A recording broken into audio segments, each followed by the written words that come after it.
अगर हम गुब्बारे में हवा भरें और उस गुब्बारे को पानी के अंदर थोड़ा सा डुबोएं तो गुब्बारा क्या करेगा, ऊपर आ जाएगा, क्योंकि उसमें हवा होगी।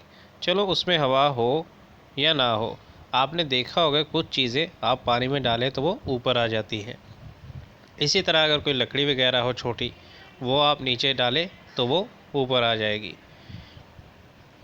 An air-filled balloon immediately shoots up to the surface when released under water. The same would happen if a piece of wood is released under water.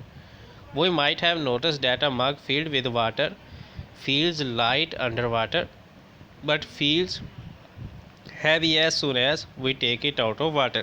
कहता है अगर आपने कोई मग भरा हुआ है पानी से, कोई गिलास है, अगर आप उसको पानी के अंदर डुबोते हैं अपने हाथ से तो आप देखेंगे कि उसका वज़न बहुत कम हो गया है, लेकिन जैसे ऊपर लेते आते हैं उसका वज़न बढ़ता रहता है। ये अर्शमेदिस का प्रिंसिपल है। फिर आगे भी पढ़ते हैं। More than 2000 year ago the Greek scientist Archimedes notice that there is an upward force which act on an object keep inside a liquid. कहता है कोई फोर्स है जो कि ऑब्जेक्ट को नीचे की तरफ धकेलती है। जब यानी कि हमने जब मग पानी के अंदर रखा तो वो हमें क्यों बारह नहीं दिखाई दिया, क्योंकि कोई फोर्स है जो कि मग को नीचे की तरफ फोर्स लगती है और इस वजह से वो हमें हल्का दिखाई देता है। लेकिन जैसे ही हम उसको ऊपर उठाते हैं तो वो फोर्स क्योंकि नीचे को लग रही है तो हमें वो भारी लगने लग जाता है। As a result, an apparent loss of weight is observed in the object. This upward force acting on the object is called the upthrust of the liquid. Archimedes principle states है। Archimedes का principal क्या कहता है हमें?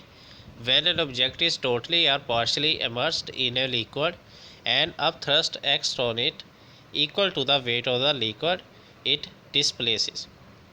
तो क्या होता है कि उसका कितना जो है, जो अपथ्रस्ट एक्ट करता है वो किसके इक्वल है? वेट के इक्वल है, लिक्विड के वेट के इक्वल है।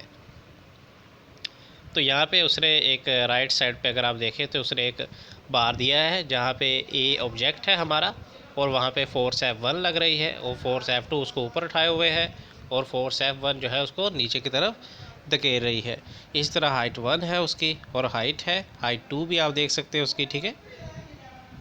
Consider a solar cylinder of cross sectional area A and height h immersed in a liquid. Let h1 and h2 be the depth of the top and bottom faces of the cylinder respectively from the surface of the liquid. h1 जो है ये इसकी height है उस object से ऊपर वाली और h2 जो है ये सारी हाइट है उस ऑब्जेक्ट से लेकर टोटल ऊपर तक। ठीक है। h2 minus h1 is equal to h। इसी तरह p1 and p2 are the liquid pressures. Pressure जो लग रहा है P is equal to P G H two G H one और P2 is equal to P G H two. Let the force is accepted at the cylinder top by the liquid due to pressure P1 and the force F2 is exerted at the bottom of the cylinder by the liquid due to P2। तो यहाँ P1 और P2 दो forces लग रही हैं, pressure आ रहे हैं।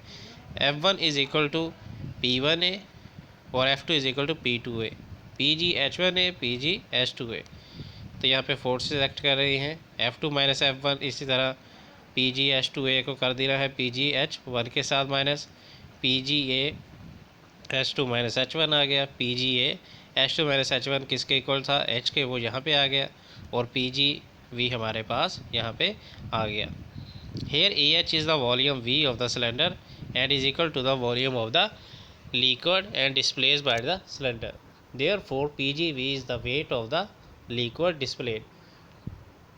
Equation 7.6 show that an upthrust acts on the body immersed in a liquid and is equal to the weight of liquid displaced, which is Archimedes principle. So, guys, see you in the next video. Until then, goodbye for now.